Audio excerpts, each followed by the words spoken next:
Hello everyone and welcome to the Tank Club. Today we have got an absolute treat for you all. Block has been bugged since November the 1st, so basically the entire Firesong DLC, and it still won't be fixed for quite a while. This also isn't the first time that Block has been bugged, it's almost a yearly occurrence. So if you're fed up of the game not working and you die from a lack of block, you're tired of holding down the mouse button or the right trigger of your controller, do you block too much and always run out of stamina? Well, that is about to change. Let me introduce to you my no block tank build. So before I show you the build, here's some footage of it in action. You have two options to play here. You can just roll around the floor and avoid damage, or you can let bosses punch you square in the face. This is the most accessible veteran trial boss that I have access to, and here is me taking unblocked hits from a really high damage attack in a veteran trial from a really hard hitting boss. This is what it looks like without blocking and just getting punched in the face. So without further ado, let's get into the build.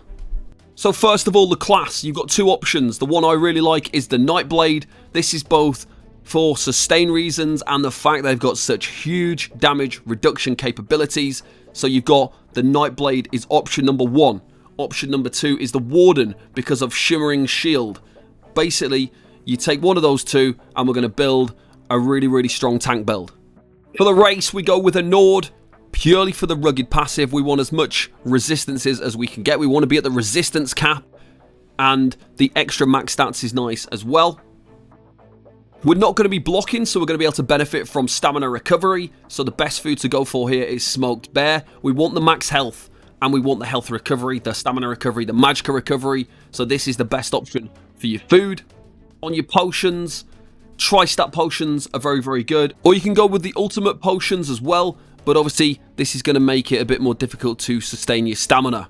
For the Munda Stone, we have got the Atronach Munda Stone. And we are using 64 points into health. If we fully buff up, fully buffed up, as you can see, 16.7k magicka, 51.8k health, 18.2k stamina. We've got lots and lots of recovery there. 3k magicka, 3k health, 1.5k stamina, and then 34k resistance, which is over the resistance cap just a little bit. But if you want to use a different race to counterbalance that, then you can. So let's take a look at the gear. So first of all, the Perfected Masters Ice Staff. You don't have to use, you can use a different weapon if you want. You can just double bar our weapon and jewelry set if you wanted to. I went with this just to reduce the cost of my destructive touch by 10%. On the back bar, we've got Crimson Oath, and we're using this because we want the extra armor, we want the extra health, and we get a group debuff as well. On the head, we've got the Gaze of Sithis, and why not? So this reduces your block mitigation to 0, but we don't intend on ever blocking anyway, but we get increased armor, health recovery, and max health by using this. On the body pieces, we use Yolnacrin. And we use this, obviously, again, we want that max health. We need the Minor Aegis. We've got max stamina. We've got more max health. And then we've got Minor Courage for our group. On the shoulder, we use a one piece of Trainee because we've got an extra slot. So we use increased max health on that as well. And then obviously on the jewelry, we've got Crimson Oath added in there as well. For the traits and enchants, we've got Infused and Absorb Stamina on the front bar. That's to give us some stamina back when we are using our taunt. And also, it's good because we are going to provide an additional debuff by doing that. So we're going to get Minor Breach. On the back bar, Infused Crusher, because that's what we usually run. There's no reason not to use that. If you wanted to, you could switch out the Crusher for a weakening enchant just to reduce the enemy's damage a little bit further. On all the body pieces, we've got with Well Fitted, and we've got the Tri-Stat Enchants. This is to boost our stats as high as possible. The Well Fitted is going to give us the chance to roll dodge more often and avoid attacks. Because we're on a Nightblade as well, we're going to be able to heavy attack, roll dodge, heavy attack, roll dodge, and just pretty much play in that way if you wanted to. And then on the jewelry, you could go with something else. I went with Triune because I really wanted to push my max health higher, but I didn't see the point in just focusing max health. I thought I'd take my stamina and my magicka higher as well, because I'm not getting any food benefit that will increase those max stats. So I thought if I go with Triune, that'll bring all my resources up so I can maintain all my resources for doing all the skills that I need to do. Onto the skills, we've got Frost Clench. We need this because it's going to give us Major Maim. It's going to give a taunt. So this is the most important reason. The Major Maim is vital for staying alive when you're not blocking. Next we use this skill to give major breach, and it's going to keep ticking as well because we've got double bar frost staff. I didn't see the point in going with a sword and board if we're not blocking. I just went with double frost so we can get some extra benefits. So by keeping this active and keeping blockade down and all that kind of stuff, we're going to keep getting the burn and the chill, the concussion effects. All those things are going to keep ticking. Next we've got revealing flare. You're not going to use this skill, it's for the passive major protection. Next we've got dark cloak. It's going to give us a nice heal. It's going to give us minor protection to go with that major protection. So far we are getting a lot of damage reduction just from these few skills. So this is going to give us major maim and minor maim because it's doing the chilled effect. Chilled effect applies minor maim as a base standard, so that's 15% damage reduction. This is giving us major protection and minor protection, so that's 15% reduced damage taken for us. The next skill, Mass Hysteria, is going to apply major cowardice, which is reducing the enemy's weapon and spell damage, so more damage reduction. And an additional benefit of this, we have barrier on the front bar. You could slot something else instead, but I like to have the 20% more magicka recovery. So by having barrier and revealing flare on the front bar, that's 20% more magicka recovery. Another good option would be incap, and this is because it gives the Reeve passive, which gives you magicka and stamina when you deal damage with light and heavy attacks, and you will want to do that with this build. On the back bar, I've gone and doubled up on clench, but you don't have to. If you need the slot for something else, then you could do. I'll go over a couple of skills that I like to use in place of this in a moment. Next, we've got power extraction, and this is going to apply minor cowardice.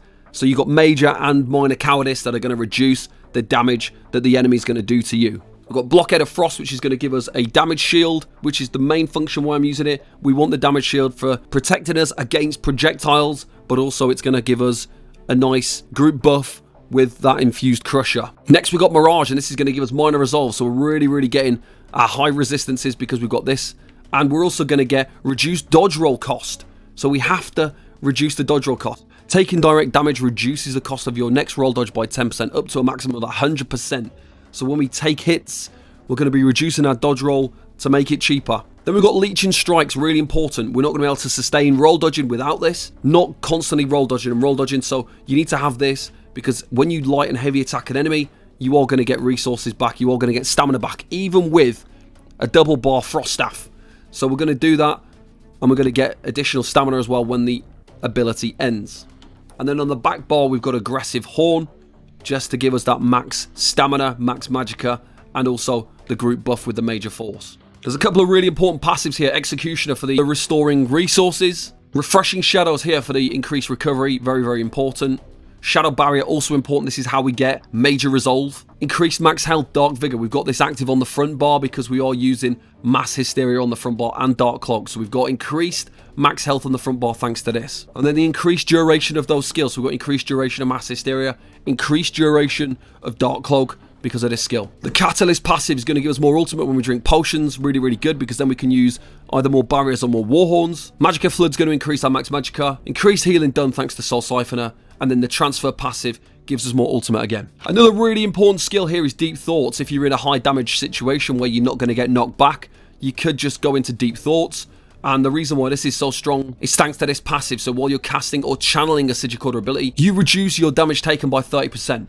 So if you wanted to, you could slot this onto your front bar and then put one of your front bar skills onto your back bar, such as this one. And then now you can take hits on your defensive front bar and also recover health and resources while doing so.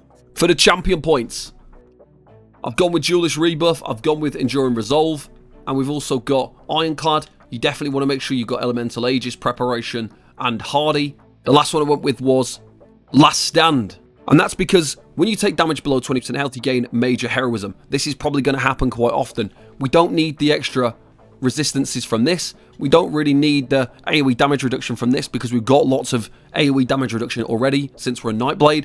So I did go with the Last Stand passive. On the red CP, we got increased max health, very important. I didn't need things like Fortified, so I went with Rejuvenation.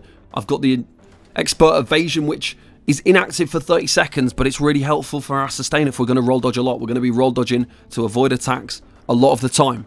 I did look around the other champion point passives. I didn't see anything that would really help here. Potentially using a bit of strategic reserve might be okay if you're stacking up your ultimate for a while. If not, using something like Sustained by Suffering for the increased recovery when you got negative effects active was probably the next best bet. So as you can see with this build, you can just take damage straight to the face. You don't have to block. You can even stand in all of the AoE damage. You can stand in everything and it won't kill you. It's advised obviously you move out of some things that you don't need to be stood in and not take unnecessary damage, but you can just take heavy attacks and light attacks, no problem. You could just roll dodge and avoid all damage with this build, apart from things that are channeled in, like Zamarja's heavy attack in VCR. But in that case, all you need to do, make sure you've got leech and strikes active on yourself, and you can just roll dodge. Especially on something slow like this, you can afford to heavy attack and roll dodge every single attack, and just heavy attack in between. And you're going to have no problem sustaining your stamina by roll dodging. To be able to permanently roll dodge, you would need to wear medium armor with this build and have some stamina recovery, so that is not quite possible. That would work better on a Dragon Knight if you wanted to be a perma dodge rolling build. Obviously some attacks can't be roll dodge, which would make it quite difficult.